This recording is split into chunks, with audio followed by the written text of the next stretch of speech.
Shalom Bapak Ibu Saudara-saudara, Kamis 14 Mei 2020, bacaan Alkitab terambil dari 2 Samuel pasal 13 hingga 15. Dan nats yang akan kita renungkan dari 2 Samuel 13 ayat 15. Kemudian timbullah kebencian yang sangat besar pada Amnon terhadap gadis itu, bahkan lebih besar benci yang dirasanya kepada gadis itu daripada cinta yang dirasanya sebelumnya. Lalu Amnon berkata kepadanya, "Bangunlah, enyahlah." Ini adalah kisah asmara anak muda. Eksposisi kali ini akan saya bawakan dalam bentuk narasi dengan penjelasan di sana sini, dan saya akan mulai dari ayat pertama. Sesudah itu terjadilah yang berikut. Absalom bin Daud mempunyai seorang adik perempuan yang cantik, namanya Tamar, dan Amnon bin Daud jatuh cinta kepadanya. Baik Amnon, Absalom adalah anak-anak Daud yang lahir saat Daud masih berdomisili di Hebron. Dalam pelariannya dari kejaran Saul, tercatat di 2 Samuel pasal 3 ayat yang kedua hingga yang keempat, Daud mendapatkan 6 orang anak. Amnon adalah anak sulung Daud yang lahir dari istrinya Ahinoam. Dan Absalom adalah anak ketiga Daud yang lahir dari istrinya Maaka, putri dari Talma, Raja Gezur. Tamar adalah adik Absalom. Apakah salah kalau Tamar cantik? Tentu tidak. Apakah salah kalau Amnon jatuh cinta pada Tamar? Tidak juga. Ayat yang kedua. Hati Amnon sangat tergoda sehingga ia jatuh sakit karena Tamar saudaranya itu, sebab anak perempuan itu masih perawan dan menurut anggapan Amnon mustahil untuk melakukan sesuatu terhadap dia. Jatuh cinta itu selalu dimulai dari hati, nggak harus dari mata sih. Bisa juga dari suasana, dari telinga, dan segala sesuatunya. Yang jelas kalau sudah turun ke hati, barulah cinta bertumbuh. Nah, Amnon ini sudah mengalami cinta kepada Tamar. Ia kemudian merana, rindu ingin berjumpa, cari-cari cara untuk ketemu. Salahkah? Masih tidak salah. Ayat keempat menjelaskan Amnon ini sakit sedemikian merana setiap pagi. Sampai Yonadab sahabatnya kemudian bisa membaca akan raut mukanya. Tapi perhatikan ayat yang kedua ini, saudara-saudara. Dikatakan karena saudaranya ini masih perawan, maka Amnon menganggap mustahil untuk melakukan sesuatu terhadap dia. Apa maksudnya? Dalam bahasa Ibrani menjadi lebih jelas karena yang dimaksud ingin melakukan sesuatu ini adalah sesuatu yang negatif. Cinta macam apa yang ingin kerjain wanita yang dicintainya? Tentu sebuah pertanyaan besar bagi kita. Apakah salah? Kemungkinan sekali ya. Tapi toh masih belum terjadi sesuatu. Ayat yang ketiga.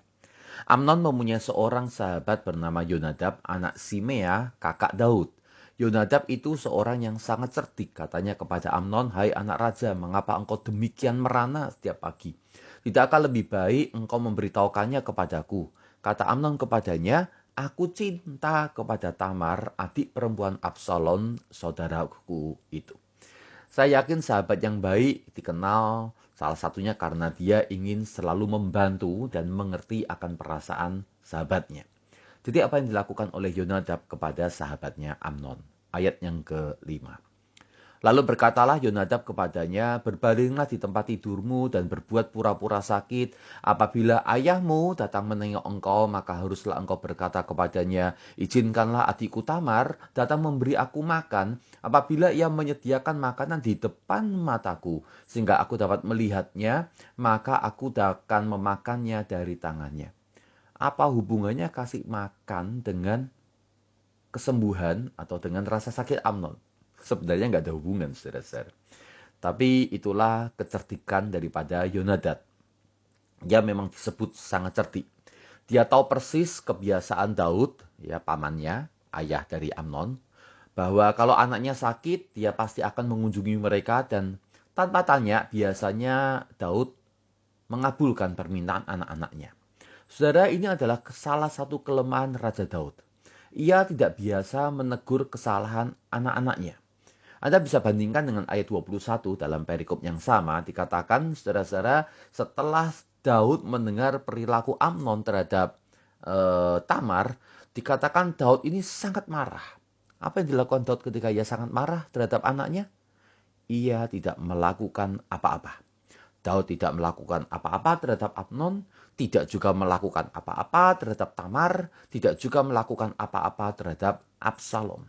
Lebih jelas lagi kalau Anda bandingkan dari satu Raja-Raja pasal yang pertama ayat yang ke-6 dikatakan, selama hidup Adonia, ayahnya belum pernah menegur dia dengan ucapan, mengapa engkau berbuat begitu. Terhadap anaknya yang keempat, yaitu Adonia, saudara-saudara, ternyata tercatat bahwa Daud juga melakukan yang sama. Dia tidak pernah menegur dengan bertanya, mengapa engkau berbuat begitu. Bagi Daud, alasan perilaku anaknya nggak penting.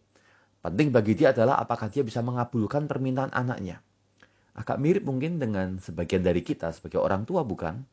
Kita kadang-kadang nggak terlalu pentingkan mengapa anak kita melakukan atau meminta sesuatu. Yang kita pikirkan adalah, kalau saya bisa penuhi, saya berikan. Kalau saya nggak bisa penuhi, saya larang. Jadi melarang atau tidak bukan karena alasan melakukan sesuatu, tapi karena apakah kita bisa untuk melakukannya atau tidak. Yonadab sangat mengenal perilaku akan pamannya ini.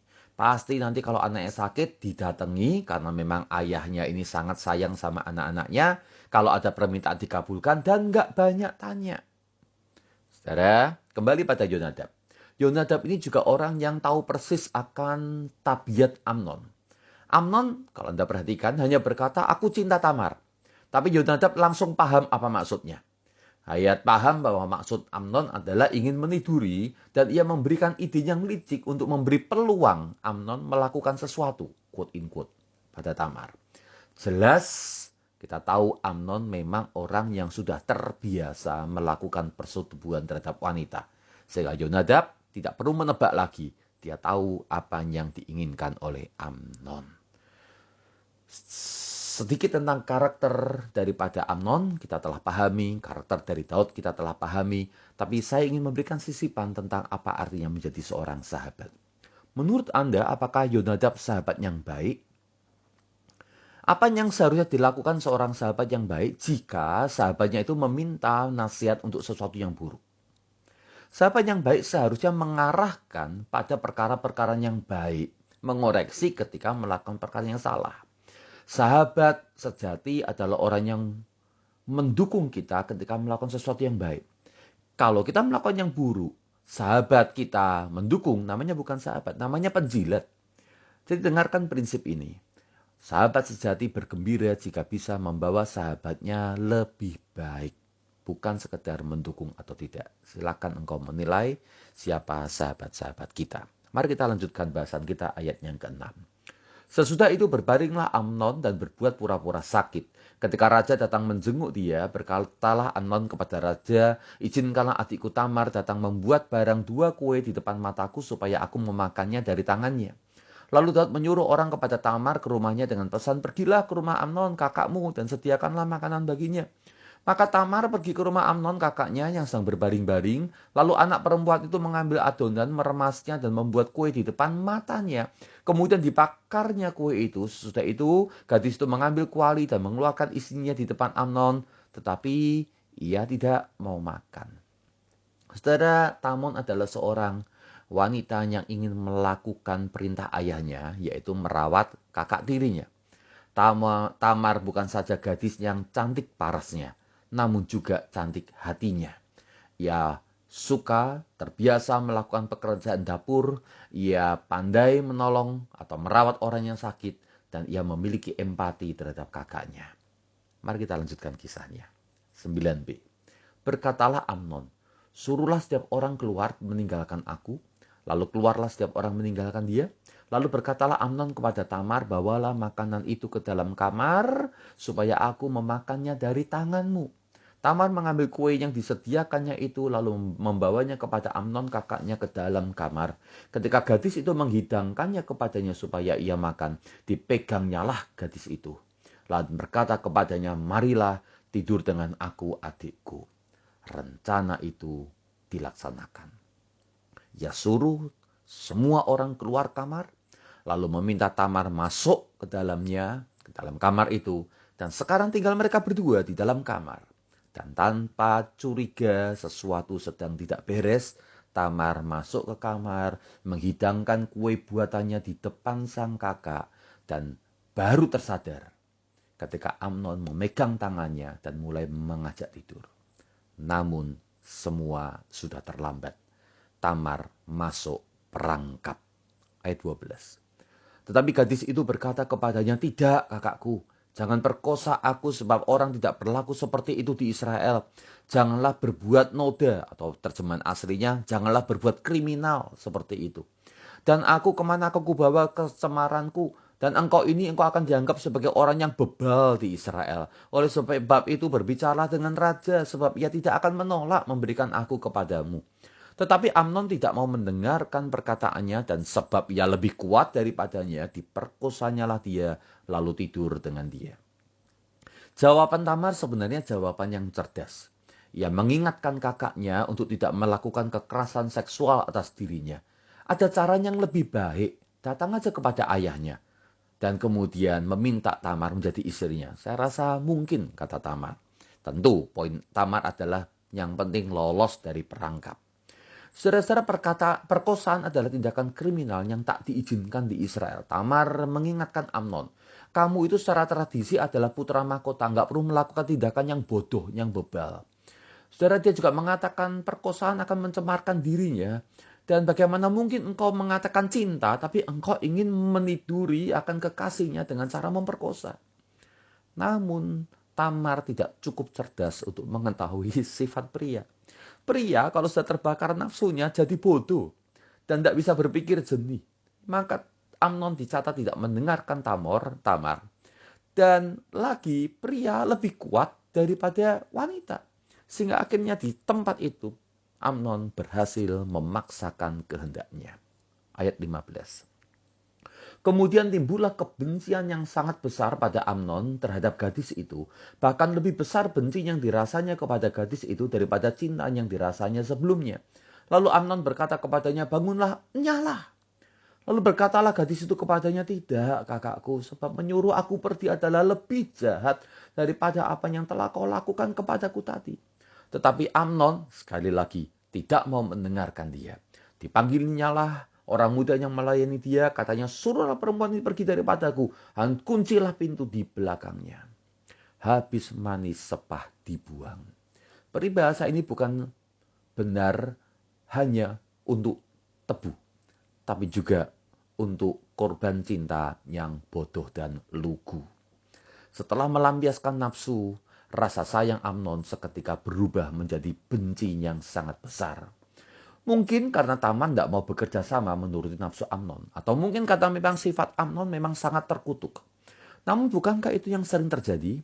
Setelah seorang pria berhasil mendapatkan apa yang dimaui, ia seringkali menjadi lekas bosan dan ingin meninggalkan untuk mencari target yang baru.